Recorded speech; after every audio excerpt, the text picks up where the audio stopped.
안녕하십니까. 7월 26일 수요일 오전 11시를 막 넘겼습니다. 저는 어제 이 방송을 통해서 이재명 민주당 대표가 그 자리에 있는 기간은 한국 헌정사, 한국 야당사의 치욕의 시간, 치욕의 시대로 기록될 것이다.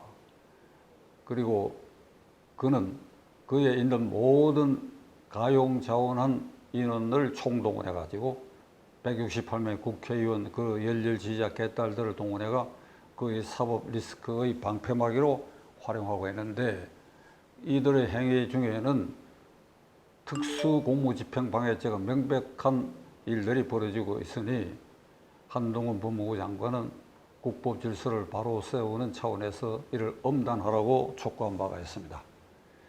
그런데 어제부터는 이재명 대표가 인해 전술을 쓰기 시작했어요. 인해 전술. 6.25 전쟁 때 중공군이 인해 전술로 한국군 지역을 그러니까 떼거리로 폭풍우처럼 그냥 사람 폭탄이 돼갖고 밀려오는, 그래갖고 엄청난 중공군 희생자가 있는데도 불구하고 그런 인해 전술을 썼습니다. 그때 나온 용어가 중공군의 인해 전술인데, 이번에는 이재명 대표가 새로운 전술로 인해 전술, 그의 열렬 지지자 개딸들을 총동원해갖고 1. 구치소에 있는 이화영 평화부지사에 대해서 손편지 쓰기와 영치금 입금하기, 그걸 무제한으로 하도록, 그리고 SNS에 이화영 부지사를 지지하는 사이트에는 아주 정중하게 넥타이맨 사진이 있고 그 위에 힘내라 이화영. 그러니까 이게 이제 법정에서 대북 송금 300만 불 구체적으로 쌍방울 김성태 회장이 북한에 보낸 그것은 이재명 당시 경기지사의 방북 비용이다라고 하는 증언을 한 것에 대해서 이를 번복하고, 그래 그 번복한 것을 그대로 지키도록 강박하기 위해서 힘내라 이회영, 손편지 써서 구치소로, 그리고 영치금 폭탄을 퍼부어가. 누구는 이렇게 얘기했습니다. 이화영 씨는 구치소 앉아서 재벌이 되겠다고, 아마 엄청난 돈이 몰려 들어갈 것입니다. 그래야 심리적 압박과 위협을, 이재명 편에 서라고 하는 위협을 가하고 있고, 그리고 검찰에 대해서는 그저께 수원지방검찰청에 박범계 의원 등이 떼거리로 몰려가지고 검찰이 사건 조작하지 말라고 그러고 그 앞에 집회 시위를 하고 검찰청 현관에 퍼질고 앉아가지고 그런 압박을 가했고, 그리고 재판이 있을 때마다, 공직선거법 위반 사건의 재판이 있을 때마다 서울중앙지법에 수백 명이 모여가지고 공정한 재판하라고 법원을 위협하고, 그 이 1년의 사태가 1. 구치소에 특별 면회를 민주당 의원들이 집단으로 신청한다는 겁니다. 교정에 관련 법률상 이게 불가능한 일입니다. 그런데도 이게 허가가 안 날 줄 알면서도 집단으로 구치소 면회 신청을 했다, 거부당했다, 이것을 일종의 강력한 신호로 구치소 안에 있는 이화영 부지사에게 전하는 것입니다. 밖에 우리가 이런 어마어마한 응원군이 있다고, 동시에 구치소도 협박하고 검찰도 협박하고 법원도 협박하는 것입니다. 우리는 언제든지 168명 국회의원과 열렬 지지자 개딸들이 모여가지고 무슨 짓이든지 할 수 있다 하는 것. 그리하여 그 전체로 봐서 구치소의 행정, 검찰의 수사권, 법원의 재판권, 이걸 모두 위협하고 협박하고 회유하고, 그래야 이 나라의 사법체계를 근원적으로 혼란, 공격하고 있는 일을 이재명 대표는 서슴지 않고 있습니다. 저는 국사범으로 이 총체적인 이 상황에 대해서 별도로 지금 그가 받고 있는 혐의 사실, 지금 수사대가 앞으로 영장 청구되는 그 외에 별도로 이 총체적인 행위에 대해서 그가 두목으로 이런 짓을 하는 것에 대해서 사법 처리를 해야 되라고 생각합니다. 어떤 사법 처리? 사법 체계를 교란 무시하고, 그리고 지지자들을 동원해가 검찰, 법원, 구치소를 위협, 협박하고 하는 이 일련의 일, 그러니까 특수공무집행방해 죄를 범하도록 한 주범이 이재명 대표다.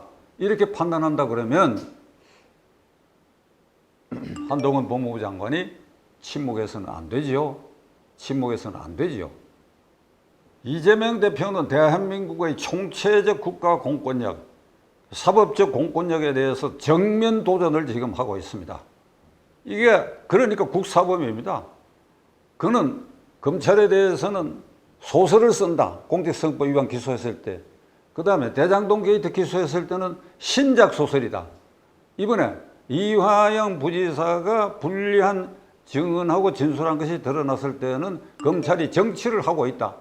그러니까 이런 신조어를 만들어내면서 그리고 폭력적으로 사람을 동원해가지고 이를 위협하는 행위를 우리 국민들은 이걸 어떻게 제1야당의 대표고 그리고 현역 국회의원인 이재명이라는 사람이 어떻게 이런 짓을 하는 것을 우리가 태연하게 지켜보고만 있을 수 있느냐 하는 분격된 마음을 오늘 아침 여러분들에게 말씀드리지 않을 수가 없습니다. 이재명 대표를 지키기 위한 최후의 방어선을 지금 설치하고 그래 이러한 강경책으로 나오고 있는데 원내대표를 지낸 우원식 의원이 어저께 기자회견을 통해 가지고 이 시기에 이재명 대표가 퇴출 그러니까 물러나게 되면 당이 분당 사태에 이르게 된다. 이것은 168명 국회의원 친명계 이재명을 지지하는 친명계 의원이 아닌 비친명계 그러니까 비명계 의원에 대한 협박 행위를 하고 있습니다. 이재명 대표가 물러난다고 해가지고 당이 분당이 돼요? 저는 민주당이 그런 정도의 체력을 갖고 있다고는 생각지 않습니다. 그러니까 지금 총동원령을 내린 것. 이걸 이를테면 완전히 이제 비상사태로 본 것 같아요. 이화영 평화부지사가 이재명 대표에게 불리한 진술과 증언을 한 것을 계기로 해가지고 완전히 비상사태에 도래해가 총동원령을 내렸고 어제 이화영 지사의 쌍방울로부터 뇌물 받은 거와 해외 송금에 관계되는 외환관리법 위반 사건의 법정에서 그의 부인하고 이화영 씨하고 이견 차이가 있어가지고 소란 행위가 있었다고 하는 보도를 아마 여러분 보셨을 것입니다. 이는 분명히 이재명 강경파 측에서 이화영 지사 부인을 회유했다고 볼 수밖에 없습니다. 그래서 법정에서 당신이 그렇게 하면 죽는다고까지 얘기할 정도로 소리 지르는 걸 보면 이제 법정에서까지 이재명의 마수가 법관 앞에서까지 위협적이고 폭압적인 마수가 뻗어 있다 하는 것을 어제 우리는 그 뉴스에서 이걸 직시해야 됩니다. 이런 일이 없습니다. 특정인 하나가 있어가지고 그것이 온 사방 천지에 똥물을 퍼붓고 위협하고 폭력적 행위를 하고 하는 이런 일을 우리 헌정사에서는 지금 본 일이 없습니다. 이게 해외 토픽에 다 보도될 일이고 정말 부끄럽고 그리고 참담하고 국민인 우리가 나서서 이걸 어떻게 바로잡아야 되겠는데 헌법상 제1기관인 국민은 우리가 야구방망이 들 권리도 없습니다. 말밖에 없어요. 그리고 평화적 집회 시위하는 것밖에 없습니다. 이제 그거라도 해야 합니다. 광화문에 모여가 해야 합니다. 이게 이재명 개인의 일, 민주당 개인의 일이 아니라 나라 전체 일로 비화되고 말았습니다. 이걸 지켜내야 돼요.